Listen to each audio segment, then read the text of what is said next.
Мына могул жерди 5-4 май күндөрү Садыр Жапаров келип ачып кеткен. Бул жерге военный час куралы деген. Бирок андан бери 1 ай өттү, ошол бойдон турат. Эчтеке курулган жок, эчтеке башталган дагы жок.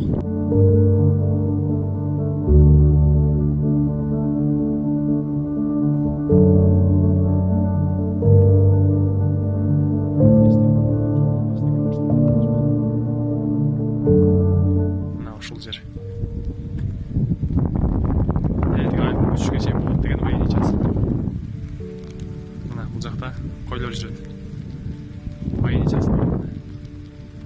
Билбейм эмне үчүн курушпайт десе, президентке жетпей атса, мына президент өзү деле көрсө болот. Бул жерде 5-4 май